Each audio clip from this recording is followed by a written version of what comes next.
Tokyo, December 7th, 1941. The Son of Heaven addresses his 70 million children. We declare war upon the United States and upon the Commonwealth and Empire of Great Britain. We rely upon the diligence of our subjects to ensure that in the coming struggle, our illustrious intentions shall not miscarry. Still vivid in the memory of North America are the anxious days that followed, when the fleets of Nippon wove across the sapphire spaces of the ocean a web of steel that seemed unbreakable. Each strand a guarded highway for the transports carrying the rising sun to the very gates of the Antipodes. Still vivid, too, are those early days of war in the Pacific, when our men hurled themselves upon the Jap in face of desperate odds.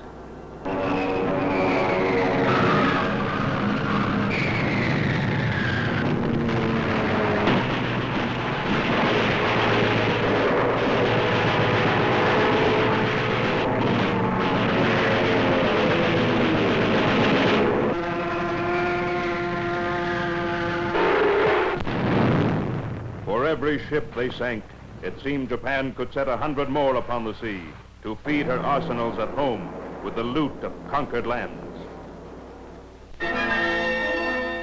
Even today, Japan stands guard upon the ramparts of the second largest empire in the world.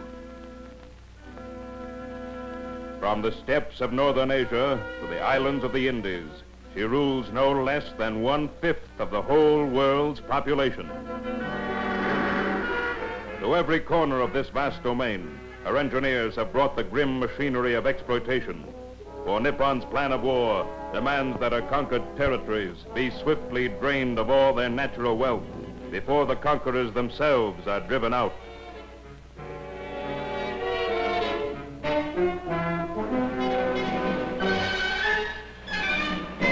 To this end, her arrogant officials have sent thousands of civilians to forced labor, enticing them from hearth and home with the cruel myth of future co-prosperity.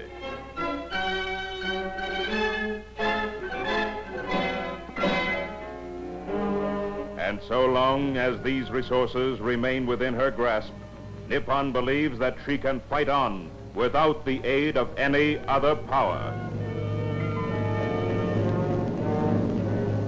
But today, the Japanese are driving their slave labor to the limit of endurance. Every mine and mill and man, they say, must give the utmost in the shortest time.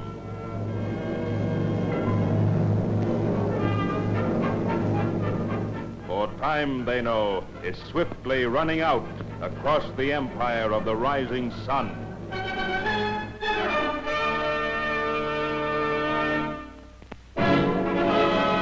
For as in Europe, so in the vast Eastern theater, advancing Allied power is opening the final act in the drama of the war, is moving in to seize those myriad Pacific islands which protect the ocean supply lines of Japan.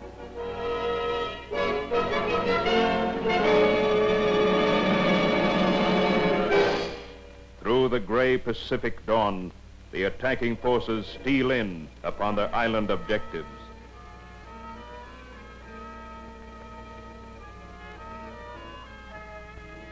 Quietly overside go the men who seized Tarawa, stormed the atolls of Kwajalein and Eniwetok. Now once again they wait for 0 hour.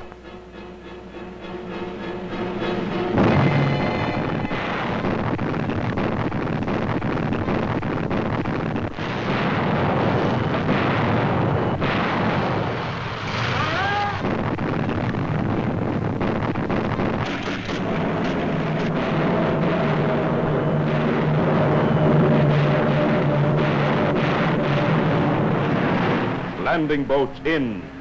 Speechless under the covering barrage, they brace themselves against the bulwarks, waiting for the jar of iron upon the coral shore. Boots crackle as they sprint across the sand, fists clenched around the yellow steel of hand grenades.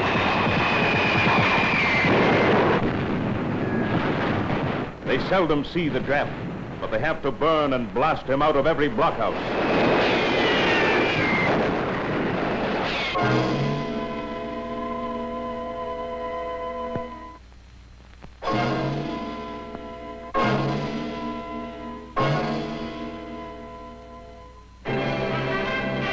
First the Gilberts, then the Marshalls, then the Marianas and beyond. And after conquest, the labor of consolidation to turn the captured islands into springboards for still mightier drives along the ocean route to Tokyo. Meanwhile, from the mainland of North America, across the northern land arch of the Pacific, a second highway of attack is opening against Japan. For in the Aleutian Islands are bomber bases only 700 miles from Nippon shores. Up the Great Road and air route systems traversing subarctic Canada are going supplies enough to maintain planes and men on these barren outposts through long periods of offensive operation.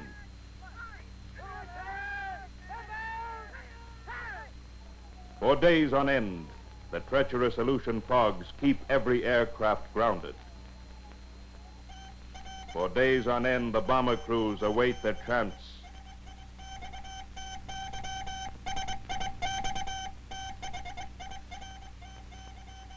And when it comes, the final briefing is short. Minutes may count on the homeward run.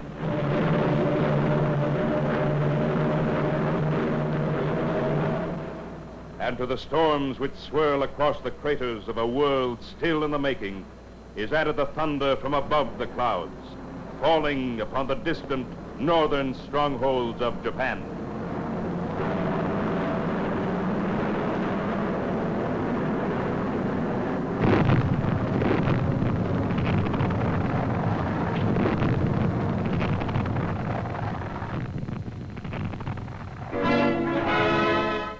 Third of the great strategic roads to Tokyo is that which leads the Allied armies eastward from India and Burma to join with China's veterans in a final invasion of Japan.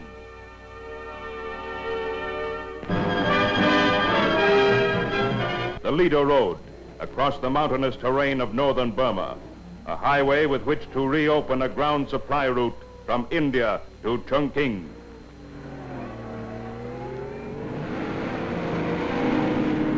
And over the sections of this road already finished, men and guns are moving in, clearing the way ahead, flushing the Japanese from their jungle cover. There is no continuous front line, only a wall of palms and strangler vines, and everywhere, the Jap.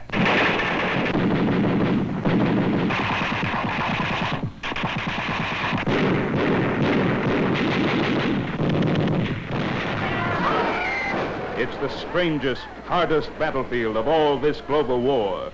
And as in the Pacific Islands, they must fight for every foot of ground. But some strategists believe that the fire advancing through the jungles of the East may be the first to reach the mainland of Japan.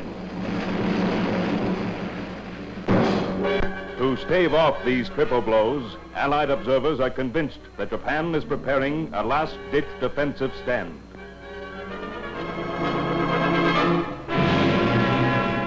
The Japanese, they say, will retire behind an inner fortress, taking in those territories which can provide materials and munitions over short lines of supply.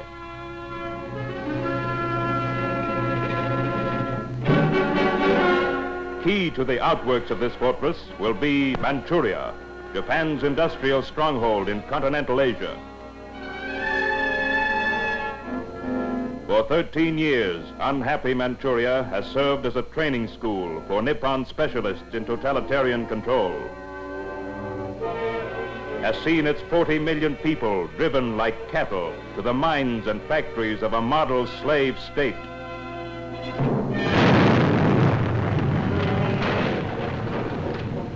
Today, the whole of this rich land, twice the size of Germany, is intensively exploited by a single gigantic trust.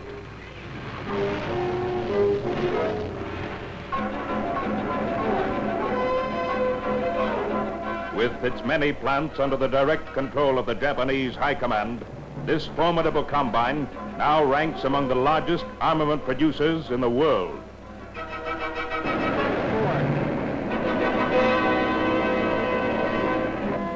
Well aware that the loss of these territories in Asia might prove fatal to her cause, Japan is striving to forestall Allied assaults upon them by launching new drives southward into China. Is mustering fleet reserves to guard the narrow waters between the Asiatic mainland and her own shores. And with her armies and navies massed on shortened lines, Japan will finally stand at bay against the might of all her foes.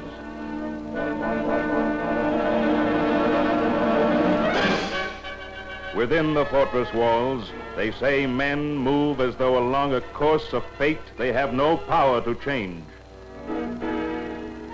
They say that for 3 million womenfolk, the faith that clothes the fallen in the shining rays of godhood serves no longer to deflect despair. And so in Tokyo and Kobe, in Nagoya and Osaka, where the smokestacks point their grimy fingers to the sky, the little, ragged, hungry factory hands trudge back to work to set the emperor's mind at ease. To set his mind at ease, scientists compete for prizes paid to the inventors of new weapons. To set his mind at ease, 10 million workers in the war plants labor 16 hours a day.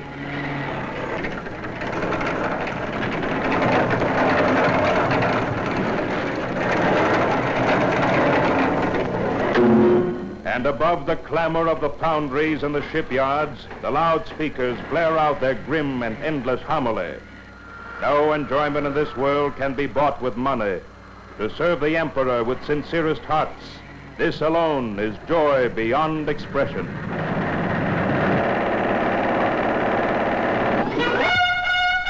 Children of Japan, they say, when our people go hungry and unclad, you cannot claim the luxury of study.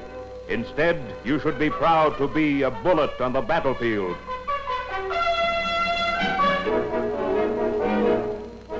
But for all the child power on the land, the Japanese civilian can expect only 10 ounces of unpolished rice a day, sufficient and no more to keep him alive.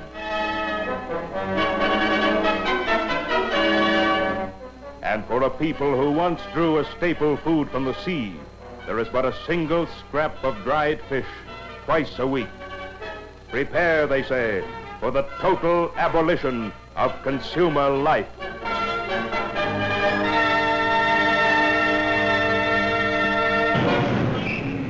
Everywhere, on city streets once colorful and gay, are reminders that the tidal wave is flowing closer, hour by hour.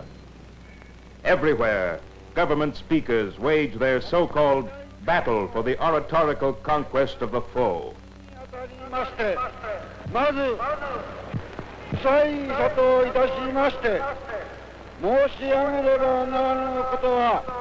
More and more frequent are the invitations to rich and poor alike to buy tickets in state lotteries designed to ease the growing load of debt.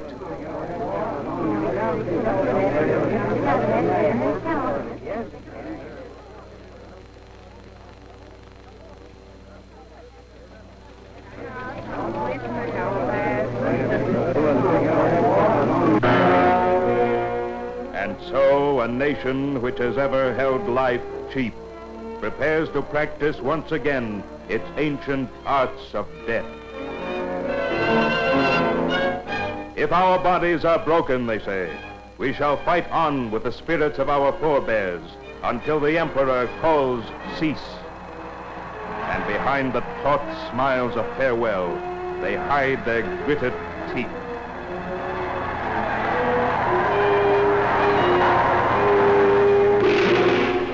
Full well today, the Son of Heaven knows that his illustrious intentions have everywhere miscarried. That despite the waving colors and the sounding drums, his armies have but one hope left, that their enemies, themselves wearying of strife and sacrifice, might offer terms of peace.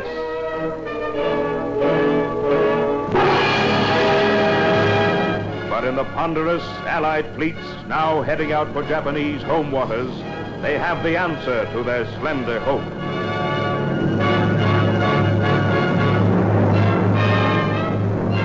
They have it in the deep conviction of the whole Pacific world that none can turn their thoughts to peace while Nippon serves her present rulers.